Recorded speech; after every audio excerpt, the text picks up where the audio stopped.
INB news కి స్వాగతం. ముందుగా ముఖ్యాంశాలు.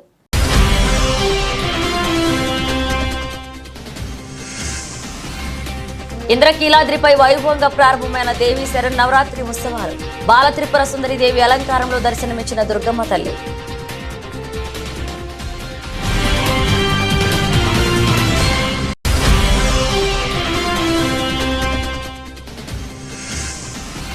బందర పోర్టును పరిశీలించిన సీఎం చంద్రబాబు నాయుడు. 2025 నాటికి బందర పోర్టును పూర్తి చేస్తామన్న సీఎం.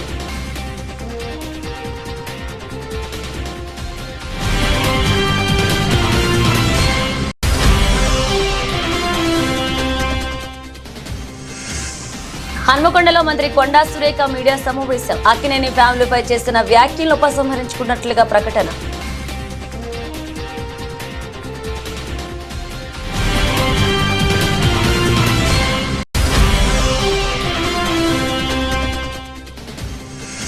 దేశంలోనే అత్యంత బలమైన పార్టీగా వైఎస్ఆర్సీపీని నిలబడే దృఢ సంకల్పంతో అడుగులు వేస్తున్నాను. పార్టీ అనుబంధ విభాగాల అధ్యక్షులకి వైఎస్ జగన్ దిశానిర్దేశం.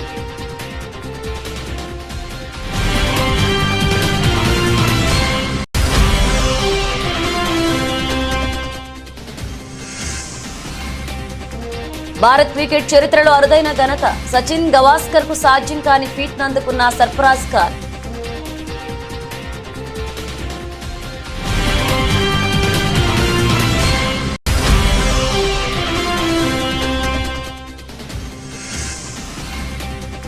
భారీ నష్టాలు స్టాక్ మార్కెట్లు. 1% పైగా నష్టాలతో ప్రారంభమై సెన్సెక్స్ నిఫ్టీ సూచీలు.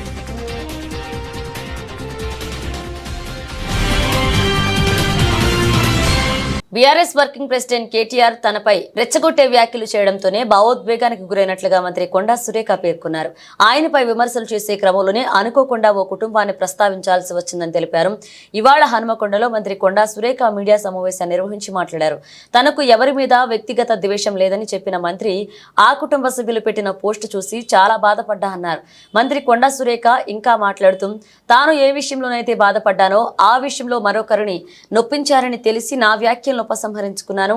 నేను పడ్డ బాధ మరొకరు పడకూడదని ఈ నిర్ణయం తీసుకున్నా అన్నారు. అప్పుడే దీనిపై స్పందిస్తూ ఎక్స్ వేదికగా పోస్ట్ పెట్టాను. అయితే కేటీఆర్ విషయంలో మాత్రం వెనక్కి తగ్గే ప్రసక్తి లేదన్నారు. ఆయన క్షమాపణలు చెప్పాల్సిందే అన్నారు. కానీ ఇప్పుడు రివర్స్ లో నన్ను ఆయన క్షమాపణలు చెప్పాలని కోరడం విడ్డూరంగా ఉందన్నారు. ఆయన వ్యవహారం దొంగే దొంగ అన్నట్లుగా ఉంది. కేటీఆర్ లీగల్ నోటీస్ పై న్యాయపరంగా ముందుకు వెళ్లడం జరుగుతుందన్నారు మంత్రి కొండా సురేఖ. అనుకోకుండా నా నోటు నుంచి జరగడం జరిగింది. ఆ తర్వాత వారి ట్వీట్ చూసిన తర్వాత నేను కూడా చాలా బాధపడ్డాను. ఎందుకంటే ఏ విషయంలో నేనైతే బాధపడతా ఉన్నానో ఆ విషయంలో నేను ఇంకొకరిని నొప్పించాను అని తెలిసి రాత్రి వెంటనే మరి దాన్ని వెనక్కి తీసుకుంటూ నేను ట్వీట్ చేయడం జరిగింది. నేను పడ్డ బాధ ఇంకొకరు పడకూడదు అనేటువంటి ఒక ఆలోచనతోటి నేను బేషరతుగా దాన్ని వెనక్కి తీసుకోవడం జరిగింది. కానీ కేటీఆర్ విషయంలో మాత్రం తగ్గేది లేదు. ఆయన తప్పనిసరిగా క్షమాపణ చెప్పాల్సిన అవసరం ఉంది. ఆయనే చేసేదంతా చేసి ఈరోజు నన్ను క్షమాపణ చెప్పాలి అని డిమాండ్ చేయడం ఏదైతే ఉందో మరి దొంగ దొంగ అని తనే దొంగ అని అరిచినట్టుగా ఉంది. ఆ విషయంలో మాత్రం ఎట్టి పరిస్థితుల్లో కూడా ఫ్యామిలీ డిజిటల్ కార్డు పైలట్ ప్రాజెక్టులో భాగంగా కరీంనగర్ నియోజకవర్గంలో తాహేర్ కొండాపూర్లో జరిగిన ఫ్యామిలీ డిజిటల్ కార్డు నమోదు కార్యక్రమాన్ని రవాణా బీసీ సంక్షేమ మంత్రి పొన్నం ప్రభాకర్ ప్రారంభించారు. మంత్రి స్వయంగా గ్రామంలో పలు నివాసాలకు వెళ్లి సభ్యుల వివరాలు నమోదు చేయించారు. ఫ్యామిలీ డిజిటల్ కార్డులో కుటుంబ సభ్యుల సంఖ్య, గుర్తింపు, ఫోటో తదితర వాటి వివరాల సేకరణను పరిశీలించారు. అనంతరం మాట్లాడుతూ రాష్ట్రంలో ఆధార్ కార్డు వలె ప్రతి కుటుంబానికి డిజిటల్ కార్డు ఇవ్వాలని ప్రభుత్వం నిర్ణయం తీసుకుందని తెలిపారు. ఈరోజు హైదరాబాద్లో సికింద్రాబాద్ కంటోన్మెంట్లో గౌరవ ముఖ్యమంత్రి గారి చేతుల మీదుగా ఫ్యామిలీ డిజిటల్ కార్డుకు సంబంధించిన పైలట్ ప్రాజెక్టు కార్యక్రమాన్ని లాంఛనంగా ప్రారంభిస్తున్నారు. ఈ కార్యక్రమం రాష్ట్రం మొత్తం మీద 119 శాసనసభ నియోజకవర్గాల్లో గ్రామీణ ప్రాంతం నుంచి ఒక గ్రామం, పట్టణ ప్రాంతం నుంచి ఒక గ్రామం, ఒకవేళ మొత్తం పట్టణ ప్రాంతం అయితే 2 వార్డులు, మొత్తం గ్రామీణ ప్రాంతం అయితే 2 గ్రామాలను తీసుకొని పైలట్ ప్రాజెక్టుగా ఈ కార్యక్రమాన్ని ప్రారంభిస్తూ ఉన్నాం. దీనితో భవిష్యత్తులో తెలంగాణ యావత్తు మొత్తం ఎంతమంది అయితే పౌరులు ఉన్నారో వాళ్ళందరికీ ఎన్ని కుటుంబాలు ఉన్నాయో కుటుంబాల పరంగా ఒక ఫ్యామిలీ డిజిటల్ కార్డు ఇవ్వాలనేటువంటి సంకల్పం తీసుకొని వస్తాను. ఇందులో వచ్చే వాళ్ళు మీ ఆస్తుల వివరాలు, మీకు సంబంధించిన ఇతర ఏమి ఆర్థిక లావాదేవీల గురించి అడగరు. మీ కుటుంబ సభ్యుల సంఖ్య, వారికి సంబంధించిన ఒక గ్రూప్ ఫోటో. గతంలో మీకు తెలుసు, నేను ఎవరిని విమర్శించడానికి రాలేదు, కానీ కార్యక్రమం లోపల పెళ్లిళ్ళై వాళ్ళ పిల్లలైతే కూడా కొత్త రేషన్ కార్డు కావాలంటే 10 సంవత్సరాలు చాలా ఇబ్బంది పడ్డటువంటి పరిస్థితి. ఇవాళ ఈ ఫ్యామిలీ గుర్తింపు కార్డు కుటుంబానికి, మీరు ఇంట్లో 4 పిల్లలుండి 4 పెళ్లిళ్ళై 4 పిల్లలుంటే 4 ఫ్యామిలీగా మీరు డిజిటల్ కార్డులు తీసుకునేటువంటి అవకాశం ఉంటుంది. ఇందులో ఇంతకుముందు చెప్పినట్టుగా ఎవరికి సంబంధించిన ఆస్తులో, బ్యాంక్ అకౌంట్లో లావాదేవీలకు సంబంధించిన అంశం ప్రస్తావన రాదు. మీరల్లా చేయాల్సింది, మీకు సంబంధించి గ్రామంలో 140 కుటుంబాలు, 140 ఇండ్లున్నాయి. 140 ఇండ్లల్లా బై పోర్షన్లో 2 కుటుంబాలు ఉండొచ్చు. ఇదో గౌరవ కలెక్టర్ గారు చెప్పినట్టుగా పెళ్ళై పిల్లలై వాళ్ళకి సంబంధించిన రేషన్ కార్డుకు సంబంధించిన ఉండొచ్చు. చనిపోయిన వాళ్ళకి సంబంధించి తొలగించి కొత్తగా పెళ్ళైనా పిల్లలైనా మళ్ళీ వెంటనే డిజిటల్ కార్డు లోపల నిరంతరం యాడ్ చేసుకోవడమో తీసేసుకోవడమో. సపోజ్ ఈ ఊరు నుంచి ఒక అమ్మాయి 2025 నాటికి బందర్ పోర్టు పనులను పూర్తి చేస్తామని ఏపీ సీఎం నారా చంద్రబాబు నాయుడు అన్నారు. 3,669 కోట్ల అంచనాతో చేపట్టిన ఈ పోర్టు పనులు వైసీపీ ప్రభుత్వంలో వేగం లేకపోవడంతో 24% మాత్రమే పూర్తయ్యాయన్నారు. బందర్ పోర్టు పనులను ఈ రోజు పరిశీలించిన సీఎం పనుల పురోగతిపై పోర్టు అధికారులను అడిగి తెలుసుకున్నారు. అనంతరం మీడియాతో మాట్లాడుతూ పోర్టు నిర్మాణానికి అవసరమున్న మరొక 38.32 ఎకరాల భూమిని అందిస్తామన్నారు. పోర్టు పనులు పూర్తయితే మొదట 4 బెర్తులు ఏర్పాటవుతాయని, మాస్టర్ ప్లాన్ ప్రకారం 16 బెర్తల దాకా ఏర్పాటు చేయవచ్చన్నారు. పోర్టు పూర్తయితే మచిలీపట్నం అభివృద్ధికి ఎంతో దోహదం చేస్తుందని, రాజధాని అమరావతికి కూడా ఈ పోర్టు దగ్గరగా ఉంటుందన్నారు. అవసరమైన రోడ్లు, police training centre stream line, అలాగే నీటి సదుపాయం కల్పిస్తామన్నారు. కంటైనర్ పోర్టు కింద ఇంటిగ్రేట్ చేస్తే తెలంగాణతో పాటు పలు రాష్ట్రాలు ఉపయోగపడుతుందని అభిప్రాయపడ్డారు. ఈ పోర్టు కోసం ఏళ్ల కొద్దీ ఉద్యమాలు నడిచాయని గుర్తు చేశారు. ప్రాధాన్యతను గుర్తించి తాను పోర్టు పనులను ప్రారంభిస్తే తర్వాత వచ్చిన పాలకుల విధానాలు మార్చి నిర్లక్ష్యం చేశారన్నారు. దగ్గర 3,669 కోట్ల రూపాయల ఖర్చుతో పీపీ మోడల్లో ఈ ప్రాజెక్టు పూర్తి అవ్వాలి. అక్టోబర్ 2025కే పూర్తి చేయాల్సిన అవసరం ఉంది. కానీ పనులు మాత్రం 26% ఇప్పటికి పూర్తయినాయి. 24% 865 కోట్ల రూపాయల వర్త్ పనులు పూర్తయినాయి. రేపు ఎల్లుండో డెవలపర్ పిలిపించి గట్టిగా చెప్తాను, చెప్పి ఎట్టి పరిస్థితుల్లో 25కు పూర్తయ్యేట్టుగా ఈ ప్రాజెక్ట్ని స్పీడప్ చేస్తాం. దీంట్లో కూడా నేను అక్కడ పోయినప్పుడు ఒక నోటు కూడా ఇచ్చారు, చూశాను. గవర్నమెంట్ ల్యాండ్ ఒక 32 ఎకరాలు ఇవ్వాలి, ఒక 6 ఎకరాల 36 సెంట్లు అక్వైర్ చేయాలి. మొత్తం కలిసి ఈ ప్రాజెక్టుకి 38 ఎకరాల 36 సెంట్లు ఇవ్వాలి. అది కూడా కలెక్టర్ చెప్పాను. ఆ వర్క్ కూడా ఇమ్మీడియట్ కంప్లీట్ చేస్తారు. ఇది అయిన తర్వాత ఇక్కడ మొత్తం స్టార్టింగ్ 4 బర్తలు వస్తాయి. అల్టిమేట్గా మాస్టర్ ప్లాన్లో 16 వరకు వెళ్ళే అవకాశం ఉంటుంది. ఫైనల్ ప్రాజెక్టులో 3,696 ఎకరాలు ల్యాండ్ కూడా కావాలి. ఇప్పుడిప్పుడే స్పీడప్ అవుతుంది. దీన్ని పూర్తిగా ఇంకా స్పీడప్ చేసి మళ్ళీ ఈ ప్రాజెక్టు పూర్తయితే మచిలీపట్నానికి ఒక అభివృద్ధికి దోహదం చేసే అవకాశం వస్తుంది. రెండోది కూడా ఇది పెద్దపల్లి జిల్లా రామగుండం పోలీస్ కమిషనరేట్ ఆవరణంలో Kaleshwaram zonal level police duty meet నిర్వహించారు. తెలంగాణ రాష్ట్ర వ్యాప్తంగా మొదటిసారిగా రామగుండం, ములుగు, ఆసిఫాబాద్, భూపాలపల్లి ఏరియాలకు సంబంధించిన పోలీస్ డ్యూటీ మీట్ ఏర్పాటు చేశారు. ఈ సందర్భంగా రామగుండం పోలీస్ కమిషనర్ శ్రీనివాస్ పాల్గొని వివిధ పోలీస్ బలగాలతో గౌరవ వందనం స్వీకరించారు. అనంతరం పోలీస్ పని విధానం, నేర పరిశోధన, dog squad, bomb squad, medical, scientific, computer తదితర విభాగాలతో పోలీస్ సిబ్బందికి పోటీలు నిర్వహించారు. 2 రోజుల పోటీలు నిర్వహణ అనంతరం తిరిగి రాష్ట్ర స్థాయి పోటీలకు పంపించేందుకు సన్నాహకాలు చేస్తామని సిపి శ్రీనివాసులు తెలిపారు. తెలంగాణ ఫార్మేషన్ అయిన తర్వాత first time police duty meet జరుగుతుంది 10 ఏళ్ల తర్వాత. దీంట్లో మీకు అందరికి తెలుసు పోలీస్ యొక్క స్కిల్స్ ఏవేవి ఉన్నాయో దాంట్లో అన్నింటిలోనూ మా పోలీస్ ఆఫీసర్స్ అందరూ పార్టిసిపేట్ చేసి ఎవరికి ఎలా స్కిల్స్ ఉన్నాయి దానిలో ప్రైజెస్ ఉంటాయి. ఫస్ట్ కమిషనరేట్ లెవెల్లో 25th రోజు జరిగింది. దాంట్లో సెలెక్ట్ అయిన వాళ్ళు పక్కకు ఒక లిస్టు తయారు చేయబడింది. మళ్ళీ ఈ యొక్క జోన్ కాళేశ్వరం జోన్లో ఉన్న అందరు ఆఫీసర్స్ అందరూ ఎవరైతే దాంట్లో ఇంట్రెస్ట్ ఉన్న వాళ్ళందరూ పేర్లు ఇవ్వడం జరిగింది. వాళ్ళందరూ ఇక్కడ రావడం జరిగింది. వాళ్ళందరూ ఇప్పుడు తమ యొక్క ఆస్పెక్ట్స్లో వాళ్ళ యొక్క ఈవెంట్స్లో వాళ్ళు ఎంత ప్రావీణ్యత సంపాదించారు, ఎలా చేశారనేది చూపిస్తారు. ఇప్పుడు వాళ్ళు దాంట్లో ఉన్న సెలక్షన్ లిస్ట్ని చేసి ఈరోజు రేపు ఆ ఈవెంట్స్ అన్ని సెలక్షన్స్ జరుగుతాయి. ఇవి అన్నీ కలిపి మళ్ళీ స్టేట్ లెవెల్లో పార్టిసిపేట్ చేయడానికి వెళ్తారు. సో నేను అందరికీ ఈరోజు వెల్కమ్ చెప్తూ రామగుండం కమిషనరేట్ అండ్ కాళేశ్వరం జోన్లో ఉన్న ఆఫీసర్స్ అందరూ చాలా ఖచ్చితత్వాన్ని పాటించి చాలా అక్యురేట్గా మీరు స్టేట్ లెవెల్ మీట్లో పార్టిసిపేట్ చేసి మన కాళేశ్వరం జోను ముఖ్యంగా మన కమిషనరేట్లో చాలా మట్టుకు చాలా మ్యాక్సిమం ప్రైజెస్ తీసుకురావాలని నేను ఆశిస్తున్నాను. I hope my officers will definitely get the prizes. Recent గా మనకు 3 అవార్డ్స్ వచ్చినాయి. కమిషనర్ 4 నెలల్లోనే చంద్రబాబు సర్కారుపై ప్రజల్లో తీవ్ర వ్యతిరేకత వచ్చిందని, బాబు మోసాలపై ప్రజలు ఆగ్రహంతో కూడా ఉన్నారని వైఎస్ఆర్సీపీ అధ్యక్షుడు మాజీ సీఎం వైఎస్ జగన్మోహన్ రెడ్డి అన్నారు. ఆయన పార్టీ అనుబంధ విభాగాల నేతలతో సమావేశమయ్యారు. రానున్న రోజుల్లో పార్టీ నిర్వహించాల్సిన కార్యక్రమాలపై చర్చించారు.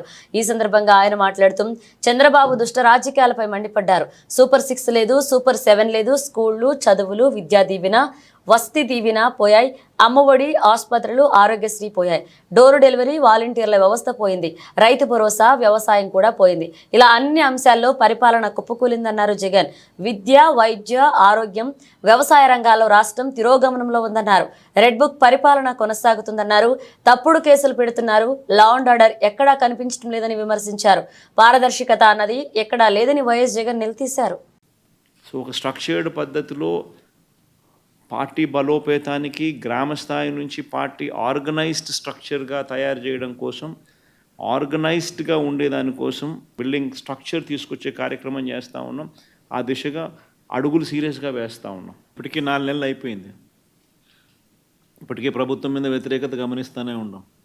ఒక పక్క సూపర్ 6లు లేవు, ఒక పక్క సూపర్ 7లు లేవు, ఒక పక్క అబద్ధాలు అన్నది మోసం కింద కన్వర్ట్ అయిపోయింది. మోసం కింద కన్వర్ట్ అయింది, కోపం కింద కన్వర్ట్ అవుతుంది ప్రజల్లో.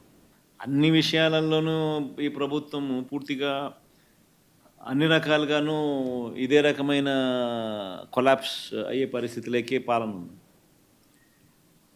స్కూళ్ళు పోయినాయి, ఫీజు రీయింబర్స్మెంట్లు పోయినాయి, హాస్పిటళ్ళు పోయినాయి, ఆరోగ్యశ్రీలు పోయినాయి, ఆరోగ్య ఆశ్రయాలు పోయినాయి, డోర్ డెలివరీ పోయింది, జన్మభూమి కమిటీలు వచ్చినాయి.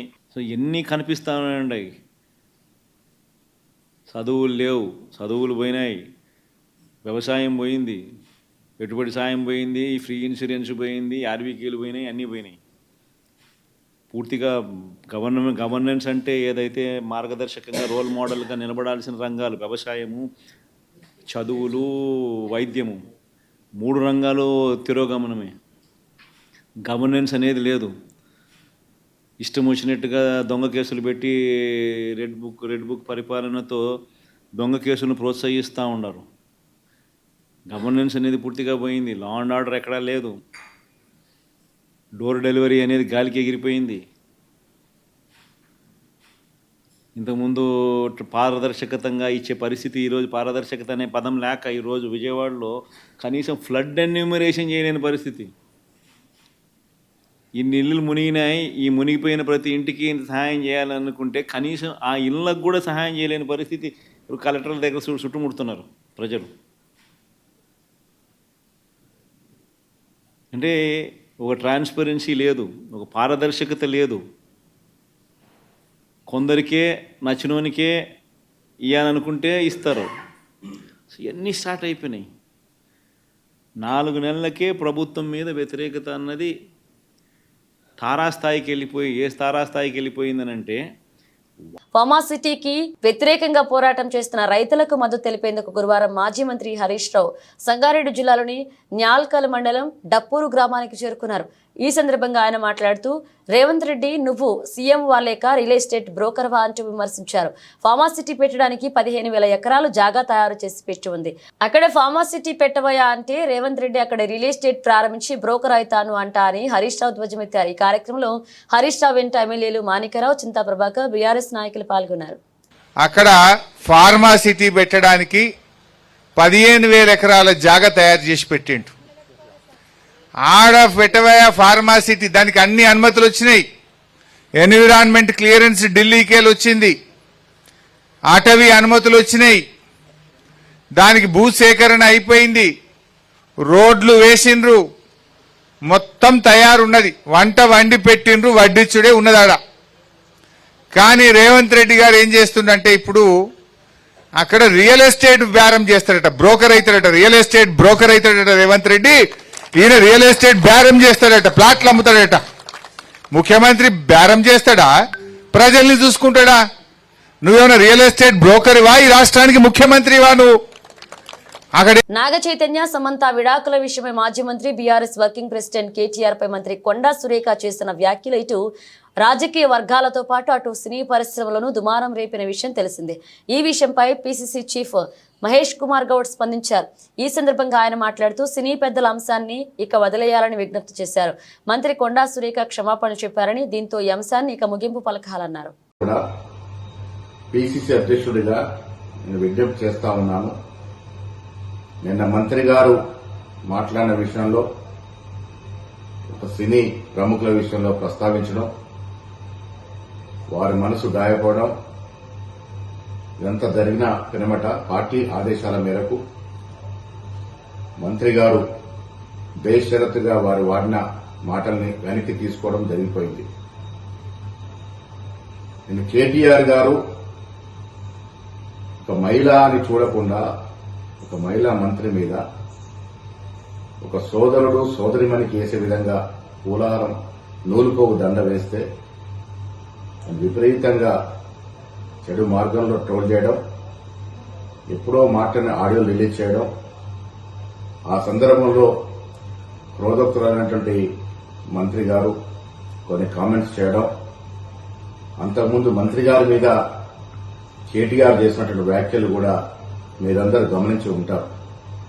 ఏది ఏమైనప్పటికీ ఎవరి మీద ఎవరు వ్యాఖ్యలు చేసినా, ఎవరు నొచ్చుకున్నా ఇది తెలంగాణ సమాజానికి మంచిది కాదనే ఉద్దేశంతో మంత్రి గారు బేషరతుగా ఆ వ్యాఖ్యల్ని ఉపసంహరించుకున్నటువంటి సందర్భం. ఆవిడ ట్వీట్లో పెట్టినారు, మీరు కష్టపడి పైకొచ్చిన తీరు నాకు ఆదర్శప్రాయము, అలాంటి మిమ్మల్ని నేను అభిమానిస్తా ఉన్నాను, నా మాటల్ని బేషరతుగా నేను వెనక్కి తీసుకుంటున్నాననే మాట చెప్పడం జరిగింది. ఇరువైపులో కూడా మహిళలే ఉన్నారు.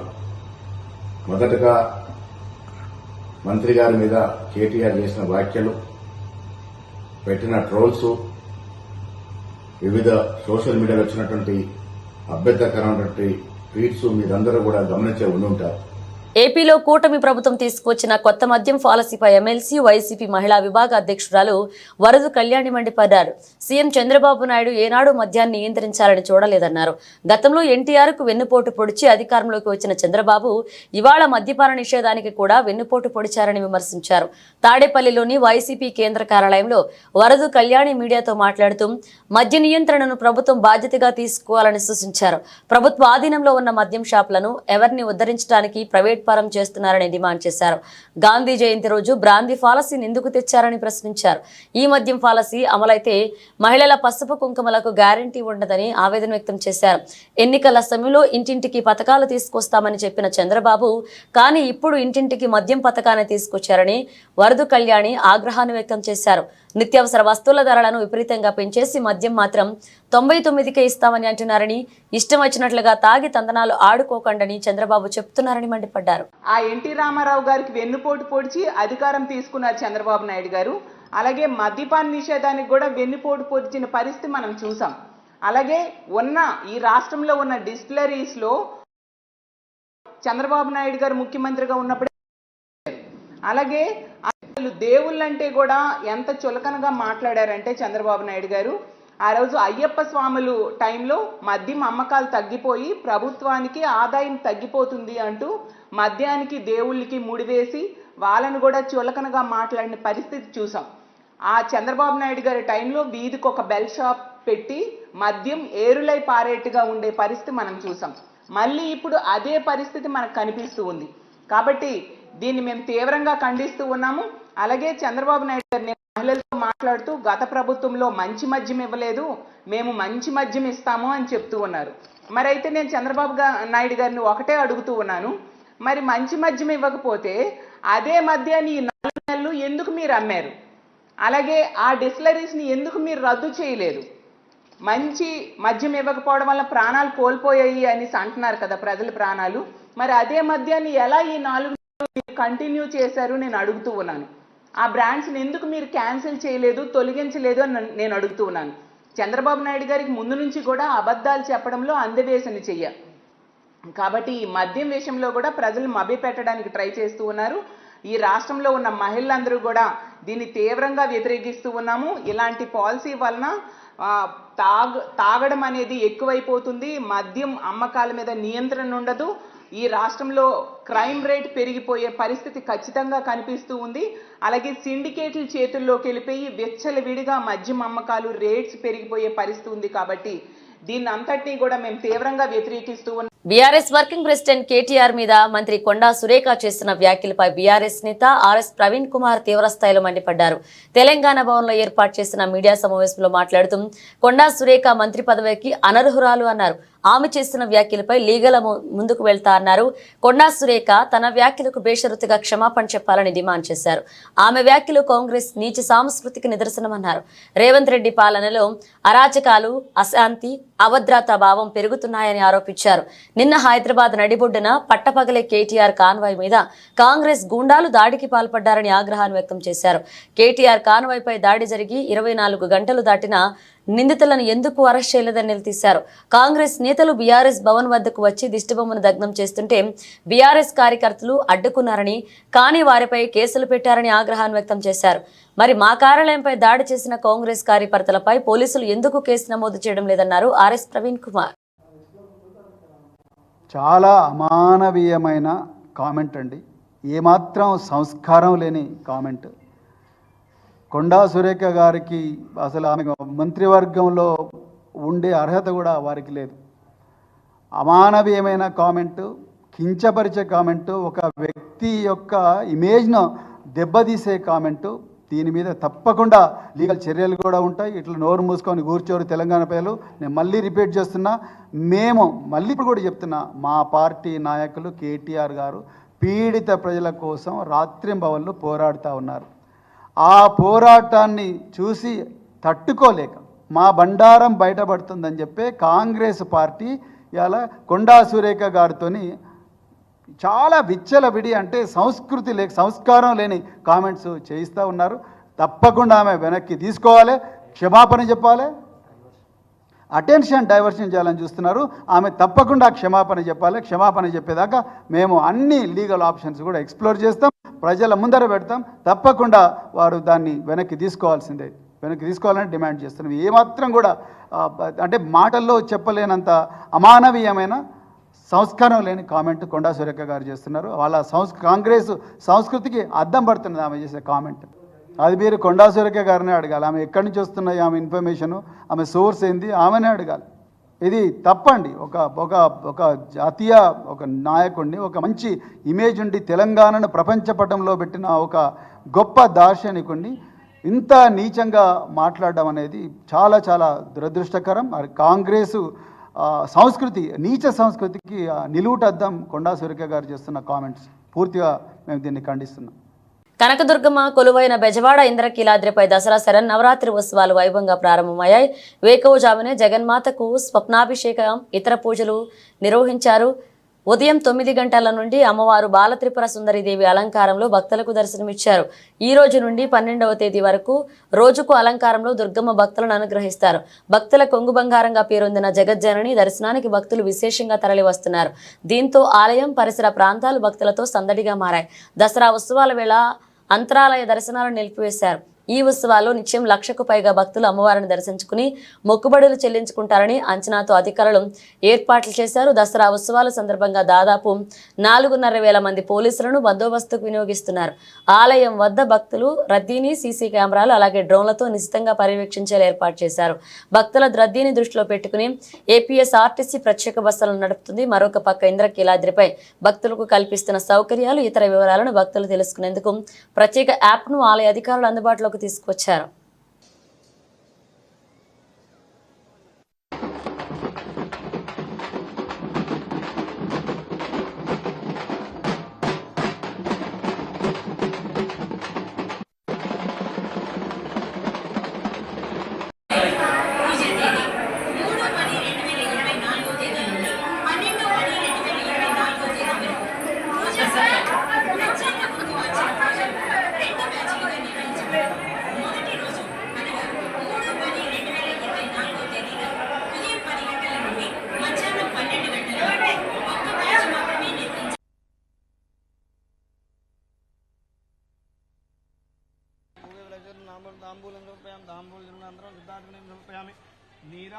టీమిండియా యువ ఆటగాడు సర్ఫరాజ్ ఖాన్ అరుదైన ఫీట్ను నమోదు చేశాడు.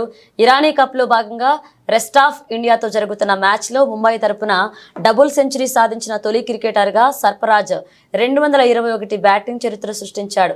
42 సార్లు రంజీ ఛాంపియన్షిప్ అయిన ముంబై జట్టుకు ఇప్పటికే ఎంతో మంది దిగ్గజ క్రికెటర్లు ఆడారు, కానీ ఎవరూ ఇప్పటి వరకు ద్విశతకం నమోదు చేయలేదు. భారత దిగ్గజాలు సునీల్ గవాస్కర్, సచిన్ టెండూల్కర్లకు కూడా ఈ ఫీట్ సాధ్యం కాలేదు. దాన్ని సర్ఫరాజ్ చేసి చూపించాడు. ఇక ఇరానీ కప్ చరిత్రలో ఇప్పటి వరకు ఇతర జట్లకు చెందిన Wasim Jaffer, Ravi Shastri, Praveen Amre, Yashasvi Jaiswal, rest of India మాత్రమే డబుల్ సెంచరీలు చేశారు. ఇప్పుడు ఈ జాబితాలో సర్ఫరాజ్ ఖాన్ చేరాడు. ఇదిలా ఉంటే సర్ఫరాజ్ అజయ ద్విశతకంలో 25 బౌండరీలు, 4 సిక్సర్లు ఉన్నాయి. అలాగే 80 స్టేక్ రేట్తో ఈ పరుగులు సాధించాడు. ఇది అతని 15వ ఫస్ట్ క్లాస్ సెంచరీ. మరోవైపు ముంబై కెప్టెన్ అజింక్య రహానే కూడా త్రుటిలో శతకం చేకూర్చుకున్నాడు. 97 రన్స్ చేసి అవుట్ అయ్యాడు. దీంతో 40వ ఫస్ట్ క్లాస్ సెంచరీని కోల్పోయాడు. ఇజ్రాయెల్, ఇరాన్ మధ్య తీవ్ర ఉద్రిక్త పరిస్థితులు ఈ ప్రాంతంలో యుద్ధ మేఘాలు కమ్ముకొనడం గ్లోబల్ స్టాక్ మార్కెట్లపై ప్రతికూల ప్రభావాన్ని చూపిస్తున్నాయి. భారత ఈక్విటీ మార్కెట్లలోనూ ఈ ప్రతికూల పరిస్థితులు కనిపిస్తున్నాయి. ఇవాళ భారత స్టాక్ మార్కెట్లు భారీ నష్టాలతో ప్రారంభమయ్యాయి. సెన్సెక్స్, నిఫ్టీ సూచీలు తీవ్ర నష్టాల్లో కొనసాగుతున్నాయి. సెన్సెక్స్ ఏకంగా 1,264.2 పాయింట్లు పతనమై 83,002.09 వద్ద ప్రారంభమైంది. ఇక నిఫ్టీ 50 సూచీ 345.3 పాయింట్లు దిగజారి 25,451.60 వద్ద ఆరంభమైంది.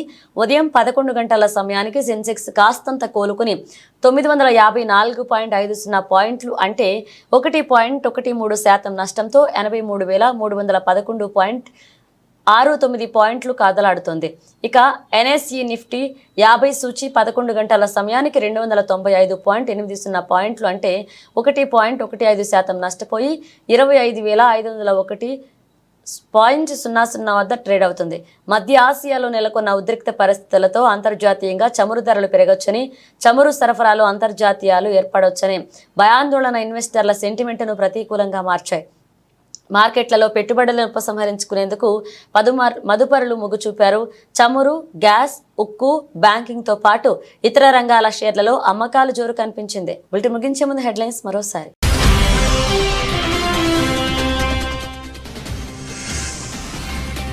ఇంద్రకీలాద్రిపై వైభవంగా ప్రారంభమైన దేవి శరన్నవరాత్రి ఉత్సవాలు.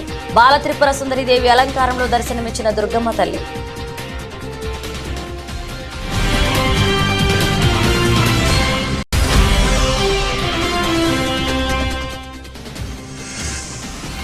బందర పోర్టును పరిశీలించిన సీఎం చంద్రబాబు నాయుడు. 2025 నాటికి బందర పోర్టును పూర్తి చేస్తామన్న సీఎం.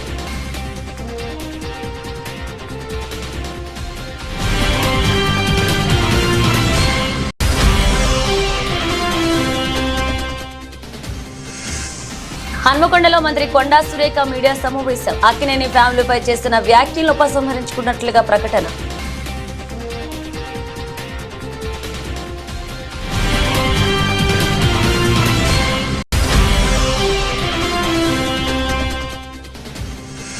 దేశంలోనే అత్యంత బలమైన పార్టీగా వైఎస్ఆర్సీపీని నిలబడే దృఢ సంకల్పంతో అడుగులు వేస్తున్నాను. పార్టీ అనుబంధ విభాగాల అధ్యక్షులకి వైఎస్ జగన్ దిశానిర్దేశం.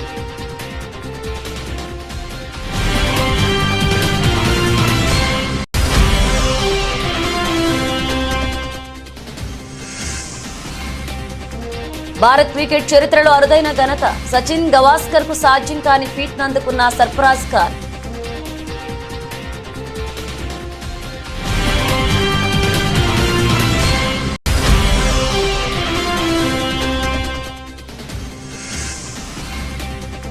భారీ నష్టాలు స్టాక్ మార్కెట్లు. 1% పైగా నష్టాలతో ప్రారంభమై సెన్సెక్స్ నిఫ్టీ సూచీలు.